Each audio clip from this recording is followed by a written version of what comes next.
सरगुजा ने भी हुंकार भरी है। अब की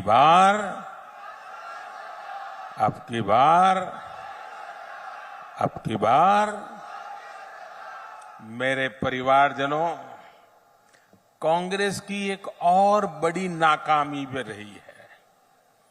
जब जब कांग्रेस सरकार में आती है, तब तब देश में आतंकवादियों और नक्सलियों के हौसले बढ़ जाते हैं। जहां भी देखो, इधर कभी बम फूटने की खबर आती है, कभी उधर बम फूटने की खबर आती है, कभी यहां मार दिया काट दिया की खबर आती है, कभी यहां मार दिया काट दिया की खबर आती थी। जिस जिस राज्य में कांग्रेस सत्ता में होती है, वहां अपराध का, लूटपाट का राज ही चलता है। कांग्रेस सरकार नक्सल हिंसा को काबू करने में असफल रही है। बीते कुछ समय में भाजपा के अनेक कार्यकर्ताओं को हमसे छीना गया है। अभी भी कुछ दिन पहले हमारे एक साथी को गोली मार करके उसकी जीवन तबाह कर दिया। इसलिए भाइयों बहनों, क्या ये बम बंदूक के साए में जीना है क्या? ये बम बंदूक के साए में जीना है क्या? कितना ही पैसा क्यों न हो, बेटा शाम को घर न लौटे और बेटे की लाश घर पे आए, उन पैसों का क्या करेंगे हम लोग? और इसलिए भाइयों बहनों, हर किसी की सुरक्षा बहुत जरूरी है और इसलिए कांग्रेस को हटाना उतना ही जरूरी है। हटाओगे? बिल्कुल साफ कर दोगे? हर कोने में से हटाओगे? हर पोलिंग बूथ पे से हटाओगे? पक्का हटाओगे? जरा पीछे वाले हाथ ऊपर करके बताइए, हटाओगे? हर पोलिंग बूथ पे से हटाओगे? यहां सरगुजा संभाग में कानून व्यवस्था की क्या स्थिति है, ये आप अच्छी तरह जानते हैं। कांग्रेस सरकार में सरगुजा क्षेत्र में मानव तस्करी और नशे का कारोबार बेतहाशा बढ़ गया है। यहां बहनों बेटियों को अपराधी निशाना बना रहे हैं।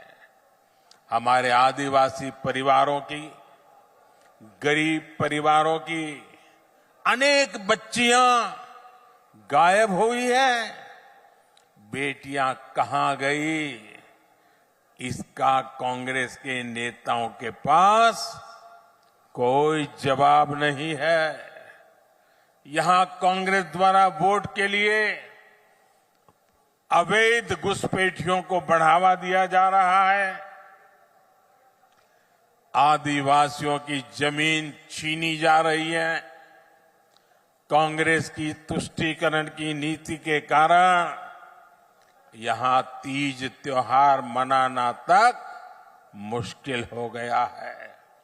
इसलिए पूरे सरगुजा से एक ही आवाज आ रही है, बच्चा बच्चा एक ही बात बोल रहा है, माता बहनें एक ही बात बोल रहे हैं, गांव हो या शहर हो, हर कोई एक ही बात कह रहा है, औ नहीं सही वो, औ नहीं सही वो,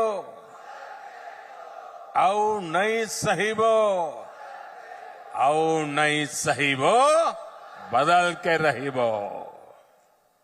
मेरे परिवारजनों, कांग्रेस ने दशकों तक दिल्ली में सरकार चलाई है।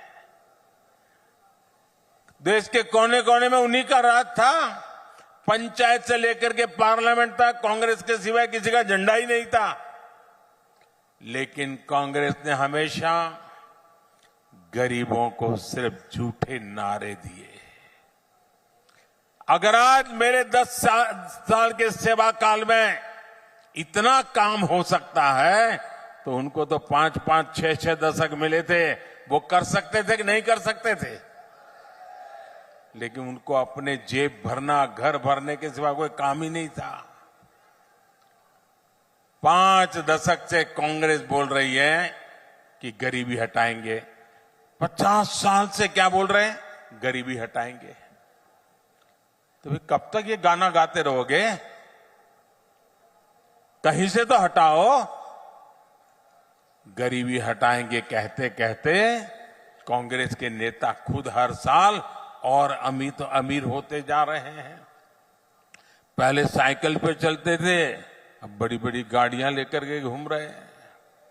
जबकि ये भाजपा सरकार है जो गरीबी हटाने के लिए पूरी ईमानदारी से काम कर रही है। आपका ये मोदी गरीबी से ही निकल करके आया है। एक गरीब के बेटे को आपने यहां तक पहुंचाया है। मैं गरीब का दर्द भली भांति समझ सकता हूं, क्योंकि मैंने गरीबी को जिया है। मैंने गरीबी को भाषण में नहीं सुना है, अखबार में नहीं पढ़ा है, किताबों में नहीं पढ़ा है। मैं गरीबी झेल करके आया हूं। जब कोरोना का संकट आया तो सारी दुनिया मौत से मुकाबला कर रही थी। दुनिया का कोई देश नहीं था जो लोग जिंदगी बचाने के लिए जूझते न हो। सारा दुनिया का जीवन ठप हो गया था। हमारा देश भी बचा नहीं था। और तब जाकर के मैंने तय किया था, मुसीबत बहुत बड़ी है। दिन रात दौड़ूंगा, जागूंगा, मेरे देश को बचाऊंगा, मेरे देश के लोगों को बचाऊंगा। याद कीजिए वो संकट के दिन, याद कीजिए अपने रिश्तेदार भी घर तक आने के लिए हिम्मत नहीं करते थे।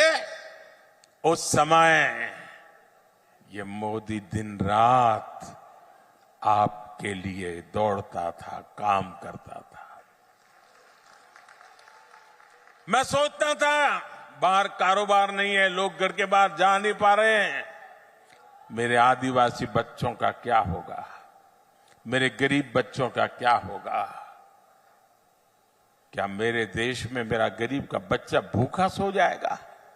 मेरे आदिवासी का बेटा बेटी भूखे सो जाएंगे?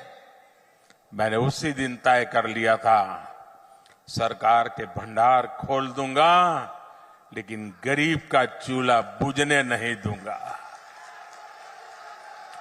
अनाज के भंडार खोल दिए थे। इतना लंबा समय हो गया, आज भी गरीब को मुफ्त राशन मिल रहा है। 80 करोड़ गरीबों को मुफ्त राशन मिल रहा है, ताकि उनका चूल्हा जलता रहे। भाइयों बहनों, मुझे मेरे देशवासियों ने इतने आशीर्वाद दिए, इतने आशीर्वाद दिए, और जब गरीब के पेट में अन्न जाता है ना, गरीब का बच्चा जब भूखा नहीं सोता है ना, तो उसके आशीर्वाद हमारी जमीन पर भी नजर आते हैं, हमारी फसल में भी नजर आते हैं, और हमारा किसान भी पैदावार ज्यादा करता है। और इसलिए मोदी ने एक बहुत बड़ा फैसला किया है, बहुत बड़ा फैसला किया है। मैंने निश्चय कर लिया है, और ये मोदी की गारंटी है। ये योजना यूं तो दिसंबर में पूरी होने वाली थी। 80 करोड़ परिवारों को जो आज अनाज मिलता है वो दिसंबर में पूरा हो जाने वाला था, लेकिन ये आपका बेटा आपके लिए ही जीता है। और इसलिए हमने तय किया है, आने वाले 5 वर्ष के लिए उन सभी परिवारों को मुफ्त में राशन मिलेगा। जी